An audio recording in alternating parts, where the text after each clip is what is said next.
Hello friends, आप लोगों का बहुत बहुत स्वागत है हमारे ऐसे होंडा चैनल में। जैसा कि आप लोग जानते हो, ग्रुप डी 2018 में पूछे गए जो साइंस के क्वेश्चन है उसको अपने इस सीरीज में मैं कवर करा रहा हूं। और इस सीरीज को देखते हुए आज ये पार्ट 6 है। इससे पहले मैं पार्ट 5 तक अपलोड कर चुका हूं। अगर उसको आप लोग देखना चाहते हो तो डिस्क्रिप्शन में लिंक दिया हुआ है, वहां से जाके आप उसको देख सकते हो। तो चलिए वीडियो को स्टार्ट करते हैं। संवेग की एसआई इकाई डैश है। इसका सही आंसर आपका हो जाएगा किलोमीटर, किलोग्राम मीटर प्रति सेकेंड। मोमेंटम का यूनिट पूछा है, पी इक्वल टू होता है एम भी होता है आपका। तो एम आपका मास हो गया और बाकी वी आपका वेलोसिटी हो गया। तो मास का होता है किलोग्राम होता है, वेलोसिटी का होता है मीटर प्रति सेकेंड यूनिट होता है। तो किलोग्राम मीटर प्रति सेकेंड आपका उत्तर सही है। चलिए अगले क्वेश्चन की तरफ चलते हैं। अगला क्वेश्चन आपका है, उत्तक जो पौधों को कठोर और मजबूत बनाता है उसे कहा जाता है। इसका सही आंसर आपका हो जाएगा स्क्लेरेनकाइमा। स्क्लेरेनकाइमा क्या है? ये आपका डेड सेल है। ये प्लांट हार्मोन्स के सिंपल टिश्यू के भाग हैं।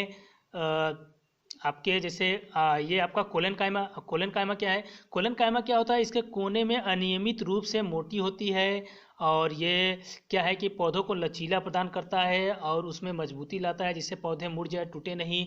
और आपका पेरेनकाइमा क्या है? ये फूड को स्टोर करता है। चलिए अगले क्वेश्चन की तरफ चलते हैं।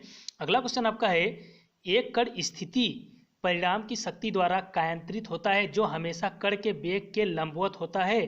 कण की गति एक समतल सतह में होती है। यह इस प्रकार है कि इसका सही आंसर आपका हो जाएगा, इसकी गतिज ऊर्जा स्थित होती है। चलिए अगले क्वेश्चन की तरफ चलते हैं। अगला क्वेश्चन आपका है, किसी भीड़ भरी गली पर किसी कार की गति डैश का एक उदाहरण है। तो इसका सही आंसर आपका हो जाएगा असमान गति। यानी कि भीड़ भरी जो गली है उसमें जो कार की गति है वो क्या है? असमान रूप से है, क्योंकि वो रुकते तेज करेगा कभी रोकेगा, तो इस तरीके से जाएगा। तो इस प्रकार क्या है? गति क्या है? असमान है। चलिए अगले क्वेश्चन की तरफ चलते हैं। अगला क्वेश्चन आपका है, चमगादड़ परावर्तित डैश प्राप्त कर रास्ते की रुकावट का पता लगाते हैं। तो इसका सही आंसर आपका हो जाएगा प्राश्रव तरंग यानी अल्ट्रासोनिक वेव्स। चलिए बात कर लेते हैं वेव्स क्या होते हैं, यानी कि तरंग क्या होते हैं। आपका वेव्स, ये वेव आपके क्या होते हैं, यानी कि तरंग आपके क्या होते हैं। तरंग आपके 2 टाइप्स के होते हैं। एक होता है आपका यांत्रिक तरंग यानी मैकेनिकल वेव्स, यांत्रिक तरंग, यांत्रिक वेव्स यानी मैकेनिकल वेव्स। और एक आपका होता है अयांत्रिक तरंग, अयांत्रिक वेव यानी नॉन मैकेनिकल वेव्स।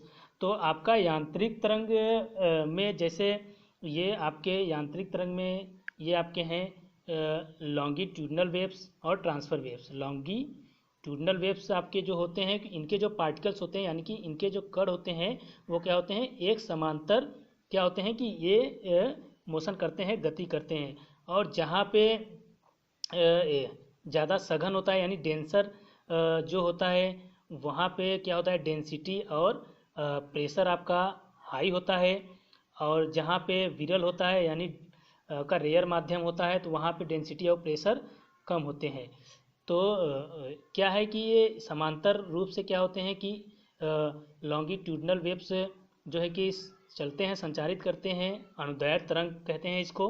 और आपका ट्रांसफर वेव्स है यानी कि अनुप्रस्थ तरंग है।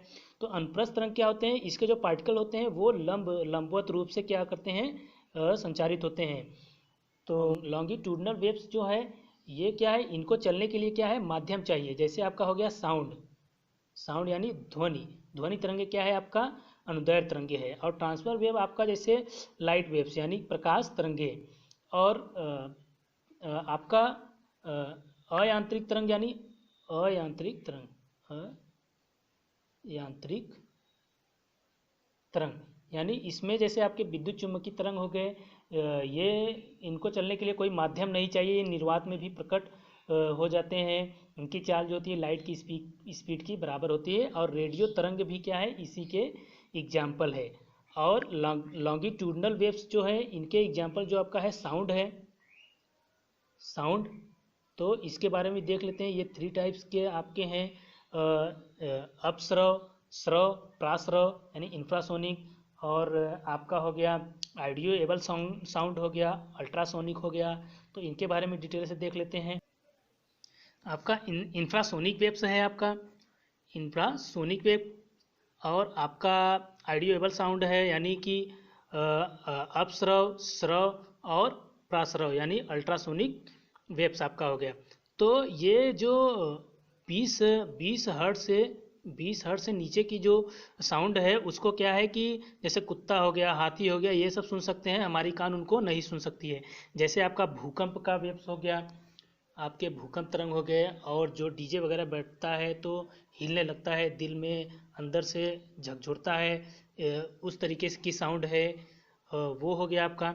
और 20 हर्ट्ज से 20,000 हर्ट्ज तक आपका हो गया, ये ऑडियोएबल साउंड होता है, जैसे ये सुनने लायक होता है, इसको मनुष्य क्या है सुन सकता है, अनुभव कर सकता है। और एक आपका होता है ओवर, आपका जो होता है 20,000 हर्ट्ज से ज़्यादा के जो साउंड होता है वो अल्ट्रासोनिक होते हैं, इसको हमारी कान जो है नहीं सुन सकते हैं। जैसे आपका चमगादड़ हो गया, ये क्या है कि अल्ट्रासोनिक वेव्स को प्रोड्यूस करता है, जिसके कारण ये अपनी डायरेक्शन को पता लगाता है और चलता है। और जैसे आपका हो गया अल्ट्रासोनिक वेव का यूज होता है चिकित्सा में हो गया, जैसे सोनार एक आपका है यंत्र है, उसमें हो गया। तो ये है, इसके बारे में याद रखिए, यहाँ से भी क्वेश्चन पूछे जाते हैं। चलिए अगले क्वेश्चन की तरफ चलते हैं। अगला क्वेश्चन आपका है डैश तत्व के 72 कोष में 2 इलेक्ट्रॉन होते हैं, तो इसका सही आंसर आपका हो जाएगा मैग्नीशियम। मैग्नीशियम का परमाणु क्रमांक आपका होता है 12 यानी 12 होता है। इसका इलेक्ट्रॉनिक विन्यास करेंगे तो लास्ट सेल में इसके 2 इलेक्ट्रॉन होंगे। तो चलिए अगले क्वेश्चन की तरफ चलते हैं। अगला क्वेश्चन आपका है रेल के नीचे लकड़ी के सीपर यानी सहतीर इस्तेमाल किए जाते हैं, यह क्या उत्पादित करता है? तो इसका सही आंसर आपका हो जाएगा बड़ा क्षेत्र जिससे दबाव घट जाता है। चलिए अगले क्वेश्चन की तरफ चलते हैं।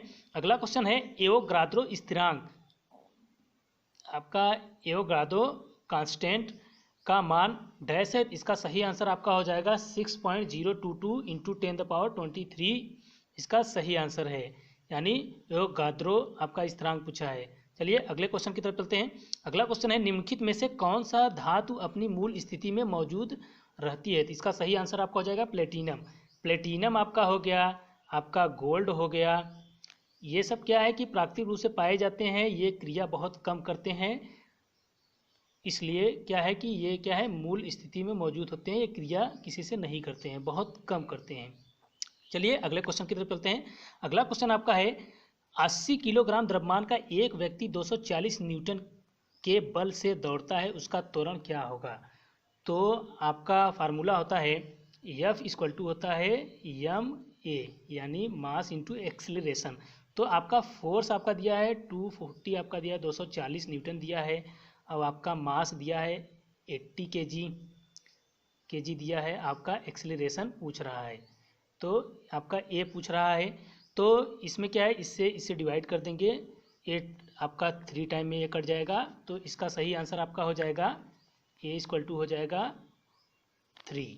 तो इसका सही आंसर आपका हो जाएगा 3 मीटर प्रति सेकेंड स्क्वायर।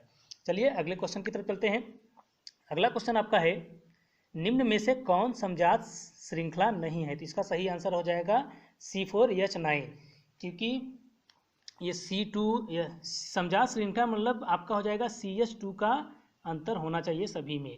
तो इसमें आपका C2H6 है, यानी 2 दूना 4, जितना कार्बन है उससे 2 गुने से 2 ज़्यादा आपका हाइड्रोजन, ये सही है, और जितना कार्बन है उससे 2 गुने से जो ज़्यादा हाइड्रोजन, ये भी सही है, ये भी सही है। तो ये क्या है कि गलत है, ये कि कोई भी श्रृंखला से संबंधित नहीं, न एल्केन एल्काइन न एल्केन से। चलिए अगले क्वेश्चन की तरफ चलते हैं। अगला क्वेश्चन आपका है अनुगमन वेग क्या है? अनुगमन वेग क्या है, इसका सही आंसर आपका हो जाएगा चालक में इलेक्ट्रॉन लगातार औसत गति के साथ चलते रहते हैं। तो ये क्या है कि कोई भी चालक है उसमें क्या है इलेक्ट्रॉन होते हैं, तो जो इलेक्ट्रॉन होते हैं इसमें वो क्या होते हैं कि अनियमित रूप से क्या करते हैं, गति करते रहते हैं, जिससे क्या होता है उसमें चार्ज उत्पन्न हो जाता है। और शुरू में तो इनकी वेग काफ़ी होती है, तो बाद में धीरे धीरे क्या होता है कि ये एक मूल वेग से चलने लगते हैं, तो अंत में मूल वेग से भिन्न किसी वेग से वे उच्च विभव वाले सिरे की ओर गति करते हैं। तो यही आपका है। तो चलिए अगले क्वेश्चन की तरफ चलते हैं। अगला क्वेश्चन आपका है फाइलम डैश विशेष रूप से समुद्री जानवरों में होता है, तो इसका सही आंसर आपका होता है इकाइनोडर्मेटा। इकाइनोडर्मेटा क्या होता है कि ये जो होता है ये मेरीन वाटर में होते हैं, यानी जो आपका समुद्री वाटर है उसमें होते हैं। चलिए अगले क्वेश्चन की तरफ चलते हैं। अगला क्वेश्चन आपका है क्लोरीन के 71 ग्राम में परमाणु मौजूद होते हैं, तो इसका सही आंसर आपका हो जाएगा 1.205 इंटू 10⁻24। फार्मूला होता है आपका N इक्वल टू होता है W/M होता है इक्वल टू N0/NA होता है। तो ये W आपका भार है जो भी ग्राम में दिया है, M आपका परमाणु भार, अणु भार जो भी है, और आपका N0 यानी हो गया कणों की संख्या, परमाणु की संख्या, और NA यानी एवोगाद्रो नंबर यानी 6.022 इंटू 10⁻23 है। तो N आपका मोलों की संख्या है। तो इसको निकालने के लिए सबसे पहले हम मोलों की संख्या हम निकालेंगे। तो मोलों की संख्या निकालने के लिए ये आपका दिया है ग्राम में 71 दिया है। अब क्लोरीन का होता है परमाणु भार आपका 35.5 होता है, तो इससे 2 टाइम ये कट जाएगा, यानी N इक्वल टू आपका आ जाएगा 2 आ जाएगा। तो वही फार्मूला में हम रख देंगे N इक्वल टू 2 आ जाएगा, तो N0/NA। तो यहाँ पे हम 2 रख देंगे, तो यहाँ पे हमारा कणों की संख्या पूछा है, N0 हो जाएगा आपका 6.022 इंटू 10⁻23। इससे इसमें मल्टीप्लाई कर देंगे तो ये उत्तर आ जाएगा। चलिए अगले क्वेश्चन की तरफ चलते हैं। अगला क्वेश्चन आपका है यदि एथेन, हाइड्रोजन क्लोराइड और ग्लूकोज के आणविक सूत्र क्रमशः C2H6 HCl और C6H12O6 है, तो इसके संबंधित अनुभवी सूत्र क्या होंगे? तो इसका सही आंसर आपका हो जाएगा C2H6 HCl और C6H12O6। चलिए अगले क्वेश्चन की तरफ चलते हैं। अगला क्वेश्चन आपका है उत्तल लेंस की फोकस लंबाई डैश होती है, तो इसका सही आंसर आपका हो जाएगा धनात्मक यानी पॉजिटिव होती है। चलिए अगले क्वेश्चन की तरफ चलते हैं। अगला क्वेश्चन आपका है प्रतिरोध की एसआई इकाई है, यानी प्रतिरोध की एसआई यूनिट पूछा है, तो इसका सही आंसर हो जाएगा आपका ओम। इसका सिंबल होता है ओम होता है। बाकी कूलाम आपका चार्ज का है, आवेश का, एम्पियर आपका करंट का होता है। चलिए अगले क्वेश्चन की तरफ चलते हैं। अगला क्वेश्चन आपका है डैश न्यूनतम धात्री मैट्रिक्स वाला एक संयोजी ऊतक है, इसका सही आंसर हो जाएगा स्नायु। चलिए अगले क्वेश्चन की तरफ चलते हैं। अगला क्वेश्चन आपका है किसी वस्तु का वेग व्यतीत हुए समय के समानुपाती होते हैं, तो वस्तु का की डैश होगा, तो इसका सही आंसर आपका हो जाएगा एक समान त्वरण। अगला क्वेश्चन आपका है लेंस में नाभिक बिंदु अथवा फोकल पॉइंट और दृष्टि केंद्र या ऑप्टिकल सेंटर के बीच की दूरी को क्या कहते हैं? तो इसका सही आंसर आपका हो जाएगा फोकस लेंस या नाभिक लंबाई। चलिए अगले क्वेश्चन की तरफ चलते हैं। अगला क्वेश्चन आपका है इनमें से क्या एक नर प्रजनन अवयव नहीं है? इसका सही आंसर हो जाएगा गर्भाशय ग्रीवा। चलिए अगले क्वेश्चन की तरफ चलते हैं। अगला क्वेश्चन आपका है जनित्र के संबंध में निम्न में से कौन सा कथन सत्य है? तो इसका सही आंसर आपका हो जाएगा ये आंतरिक ऊर्जा को विद्युत ऊर्जा में परिवर्तित करता है। चलिए अगले क्वेश्चन की तरफ चलते हैं। अगला क्वेश्चन आपका है जब ध्वनि हवा के माध्यम से गुजरता है तो हवा के कण तरंग प्रसार की दिशा में कंपन करते हैं, यानी आपका जो साउंड होता है उसके जो तरंग की जो गति होती है वो क्या होती है? समांतर होती है। चलिए अगले क्वेश्चन की तरफ चलते हैं। अगला क्वेश्चन आपका है निम्नलिखित में से किसे एक तत्व के भार की तुलना में एक मूल विशेषता माना जाता है? तो इसका सही आंसर हो जाएगा परमाणु क्रमांक। चलिए अगले क्वेश्चन की तरफ चलते हैं। अगला क्वेश्चन आपका है पृथ्वी वस्तुओं को अपनी ओर आकर्षित करती है, यह डैश के कारण होता है? इसका सही आंसर आपका हो जाएगा गुरुत्वाकर्षण फोर्स यानी गुरुत्वाकर्षण बल। चलिए अगले क्वेश्चन की तरफ चलते हैं। अगला क्वेश्चन है मीथेन, एथेन और ब्यूटेन के आणविक सूत्र क्रमशः CH4 C2H6 C4H10 है, इसके क्रमशः प्रयोग सिद्ध एम्पिरिकल सूत्र क्या होंगे? इसका सही आंसर आपका हो जाएगा सी वाला आंसर सही हो जाएगा CH4 C2H6 और C4H10। चलिए अगले क्वेश्चन की तरफ चलते हैं। अगला क्वेश्चन है शुष्क HCl गैस के संपर्क में लाए जाने पर सूखे नीले लिटमस पेपर के रंग पर क्या असर होगा? लिटमस पेपर आपका क्या है? ड्राई है यानी सूखा है, तो उसका रंग नहीं बदलेगा। चलिए अगले क्वेश्चन की तरफ चलते हैं। अगला क्वेश्चन है एक प्रसुप्त या डॉर्मेंट भ्रूण द्वारा सामान्यतः विकास के आरंभ अथवा पुनर्ग्रहण को डैश कहा जाता है? इसका सही आंसर आपका हो जाएगा अंकुरण। चलिए अगले क्वेश्चन की तरफ चलते हैं। अगला क्वेश्चन आपका है एक वस्तु के संवेग की गणना कीजिए जिसका द्रव्यमान 50 किलोग्राम है, तो 6 मीटर प्रति सेकेंड के वेग से गतिमान है। तो इसका मोमेंटम पूछा है, P इक्वल टू आपका होता है यम, V होता है आपका, मास दिया है 50 किलोग्राम दिया है, केजी दिया है आपका, और वेग आपका दिया है 6 मीटर प्रति सेकेंड। तो आपका 5 छक 30 आपका हो जाएगा, यानी 300 किलोग्राम मीटर प्रति सेकेंड। इसका बी वाला आंसर एकदम सही है। चलिए अगले क्वेश्चन की तरफ चलते हैं।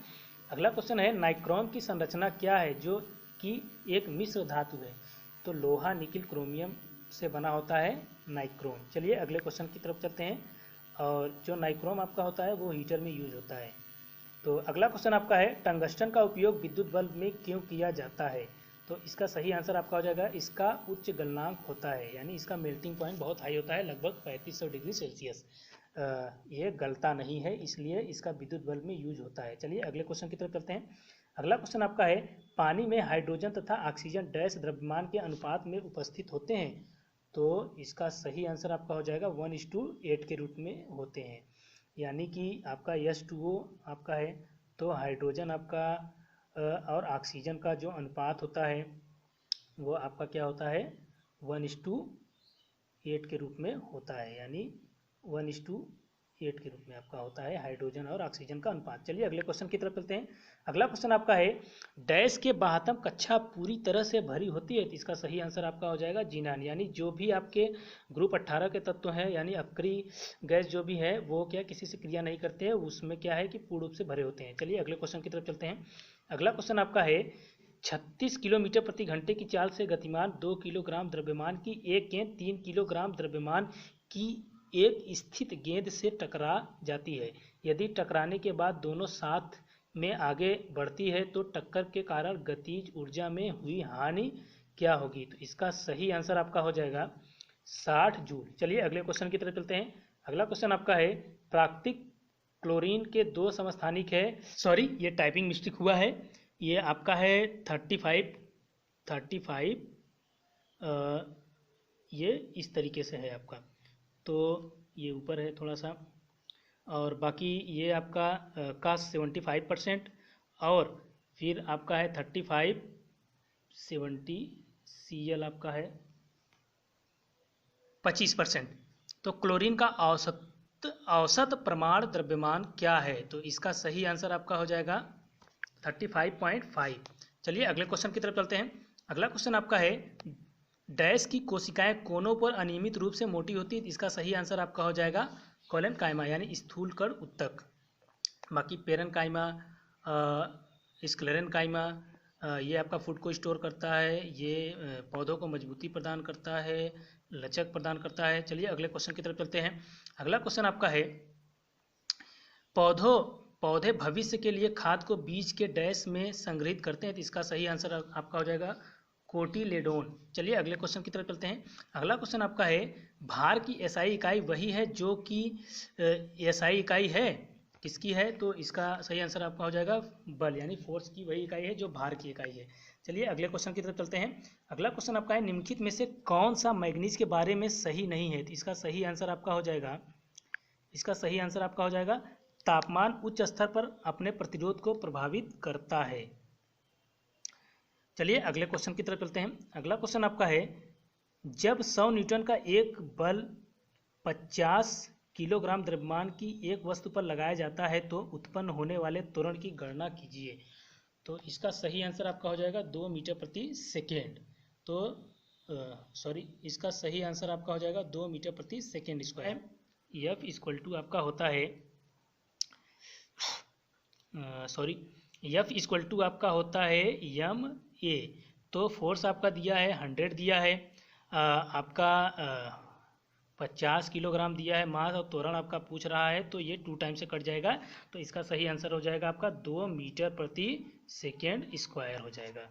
चलिए अगले क्वेश्चन की तरफ चलते हैं। अगला क्वेश्चन आपका है, आधुनिक आवर्त सारणी के साथ किसका नाम जुड़ा हुआ है? तो इसका सही आंसर आपका हो जाएगा मोजले। तो आपका न्यूलैंड ने अष्टक नियम दिया था, मेंडलीफ ने का परमाणु भार के अनुसार तत्वों को रखा था, न्यूलैंड ने भी वही रखा था।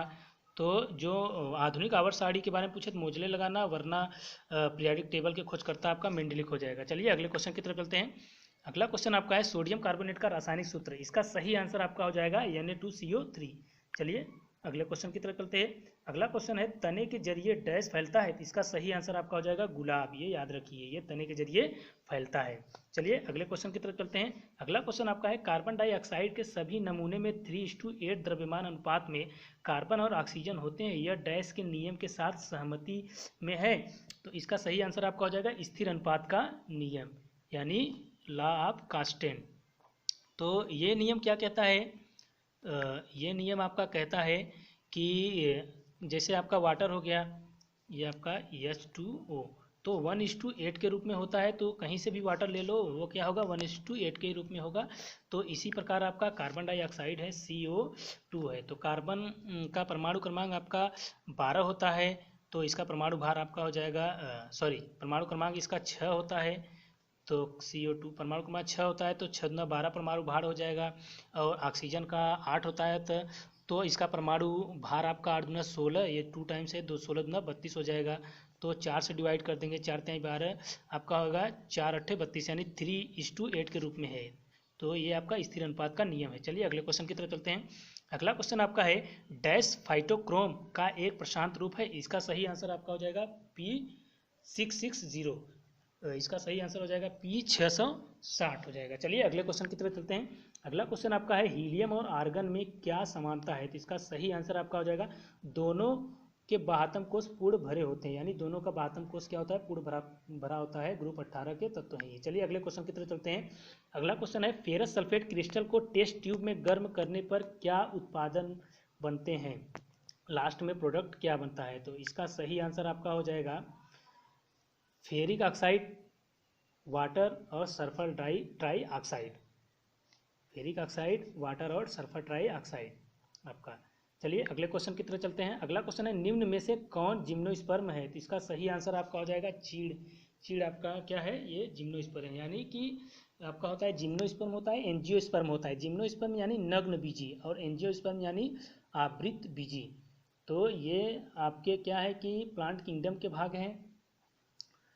तो ये क्या है कि चीड़ आपका जैसे हो गया, और साइकस हो गया, और जिंगो आपका हो गया, ये सब क्या है कि नग्न बीजी हैं। चलिए अगले क्वेश्चन की तरफ चलते हैं। अगला क्वेश्चन आपका है निम्न में से किस स्थान पर गुरुत्वीय त्वरण शून्य होता है? तो इसका सही आंसर आपका हो जाएगा पृथ्वी के केंद्र पर। चलिए अगले क्वेश्चन की तरफ चलते हैं। अगला क्वेश्चन है यदि एक तत्व के परमाणु के नाभिक में 11 प्रोटॉन और 12 न्यूट्रॉन है तो तत्व की द्रव्यमान संख्या, यानी कि आपका द्रव्यमान संख्या पूछा है, तो 11 और 12 हम ऐड कर देंगे, तो इसका सही आंसर आपका हो जाएगा 23। चलिए इसी के साथ ये 50 क्वेश्चन कंप्लीट हुए। और आपको वीडियो अच्छा लगा हो, मेहनत अच्छी लगी हो, तो लाइक करें और सब्सक्राइब करें। और जो भी प्रॉब्लम है, जो भी दिक्कत है, आप कमेंट के साथ शेयर कर सकते हैं। और जो भी आप कमेंट करेंगे उसको हम उसी के अनुसार हम कमेंट को पढ़ेंगे, उसके अनुसार हम सुधार करेंगे। और अगर मेहनत अच्छी न लगी हो, आपको ऐसा लगा हो कि ये हमारे लिए यूज़फुल नहीं है, तो इसको सब्सक्राइब मत करिए। तो आज के लिए इतना ही। That's all for now. Thank you.